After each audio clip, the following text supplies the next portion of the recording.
As a university student who relies entirely on parental allowance, I often face challenges in balancing essential expenses such as food, transportation, and academic materials with personal ones like skincare, clothing, or leisure activities, which sometimes make me hesitant to request for additional funds. To address this, I manage a strict budget by prioritizing necessities, preparing means to reduce costs, and taking part-time jobs during semester breaks for extra income. Through these practices, I have learned that financial discipline is not determined by the amount of money received, but by how wisely it is spent, which has made me more responsible and appreciative of my parents' support.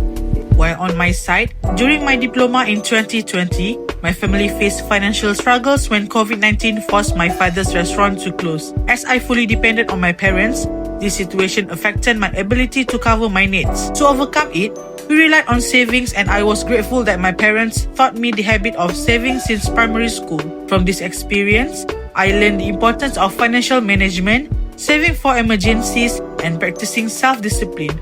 Most importantly, it taught me to value my parents' sacrifices and become more resilient in handling financial challenges. Meanwhile, for my financial struggles, since the PTPTN loan amount was limited and the extra allowance I received from my family was sometimes not enough to cover my monthly expenses. To handle these struggles, I prioritized my PTPTN loan by immediately paying all the study fees first. Meanwhile, for the extra allowance, I focused on buying necessities, bought a lunchbox, and reduced non-essential spending. From this experience, I learned the importance of prioritizing essential expenses over wants, as well as the value of saving. During the third semester of degree, my laptop suddenly broke in the middle of a hectic week when many assignments were due. And because of that, I had to use my savings to buy a new keyboard so I could continue my work. Then a few months ago, I also had to renew my driving license. Eventually, both incidents happened when my PTPTN money was already running low. In situations like that, I usually ask for help from my mom, or I will use my small savings. From these experiences, I learned the importance of keeping some savings for emergencies because unexpected expenses can come anytime.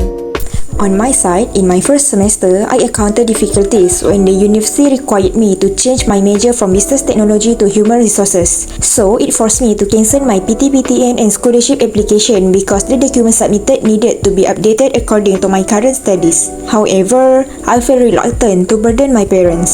So, I rely on my personal savings to cover all my commitments and daily expenses. Based on my experience, I learned the importance to have saving in facing unexpected financial challenges and being more disciplined in managing my money. My positive financial habits are setting a weekly budget for my expenses and saving part of my allowances or income whenever I can. On the other hand, I do have some negative habits like impulse buying things such as clothes or food, and also not keeping track of smaller daily expenses that add up. So, to improve, I plan to use an expenses tracker to monitor my spending and focus more on my real needs instead of wants. Next, my positive habits are saving part of my allowance and prioritizing needs over wants, which help me prepare for emergencies. However, I admit I sometimes overspend on food delivery and shopping and don't always track my expenses. To improve, I plan to keep saving regularly, set a monthly budget, and limit unnecessary spending. With more discipline and consistency, I can build stronger financial habits for the future. As for me, my positive financial habits are always prioritizing my essential expenses and practicing saving for my daily life.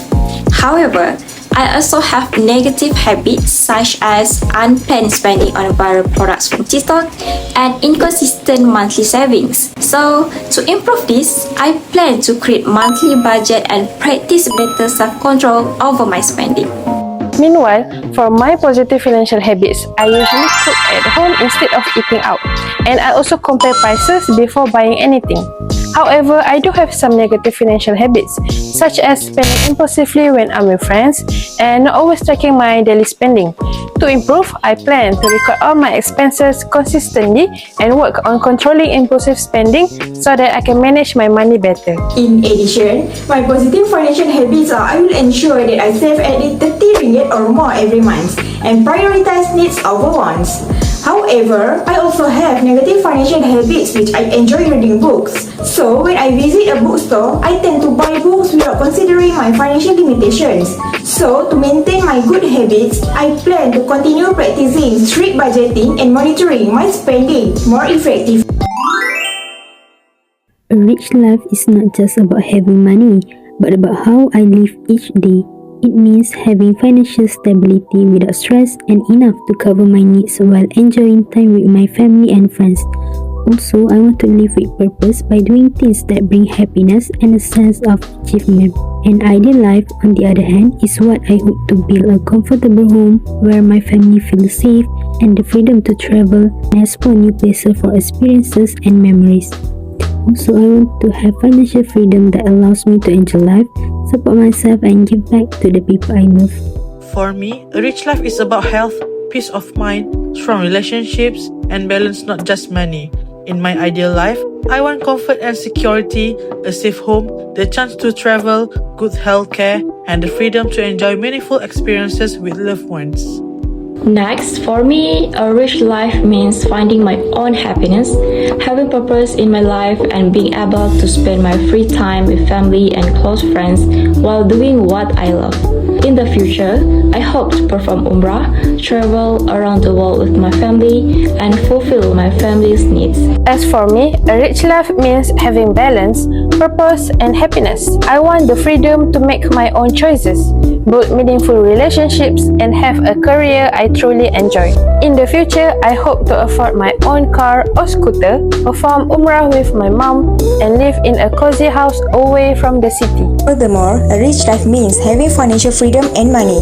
So, I will have a lot of time to spend with my family and create a tons of memories with them.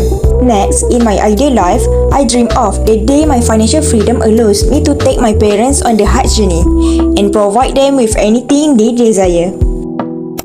This is our group shared vision board. My financial plan focuses on both goals and milestones. In the next 5 years, I aim to graduate, secure a stable job, and start saving.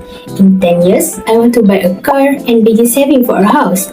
And by 20 years, my target is to own a home and prepare for retirement. To support these goals, my milestones are building an emergency fund, purchasing a car, and eventually achieving financial security for my family. And the key step is practicing consistent budgeting and saving from now. In 5 years, I see myself financially stable with steady income, savings, and emergency fund. In 10 years, I aim for independence through property and investments. By 20 years, I want financial freedom with businesses, retirement funds, and the ability to support future generations. My milestones are clear: save and clear debts now, buy a home and invest next, and later prepare for retirement. I will achieve this by budgeting wisely, cutting unnecessary spending, saving consistently, and investing with discipline. As for me, in the next 5 years, I aim to have a steady career. In 10 years, I hope to buy my own house. And in 20 years, I plan to provide a comfortable life for my family. My short-term goal is to save consistently. My medium-term goal is to expand my investments. And my long-term goal is to attain financial freedom by saving for retirement. So, to achieve all of this, I will practice a disciplined budgeting. Meanwhile, for me, in the next 5 years, I want to start my career. In 10 years, I hope to buy my dream car. And in 20 years, I aim to own a house. My short-term goal is to manage my spending, my medium-term goal is to be financially stable, and my long-term goal is to ensure comfort from my mom. To achieve all this, I plan to gain experience through internships, stay consistent with saving and managing my money. Lastly, in the next 5 years, I want to pay off all my loans. In 10 years, I will already be financially stable to support myself and my family. In 20 years, my goal is to travel around the world. In addition, I must have emergency funds for the short term and having strong savings and diverse investments for medium term. For the long term, I want to achieve financial independence for early retirement. So, I will do strict budgeting by following the financial rule which 50, 30, 20 formula to achieve my financial vision.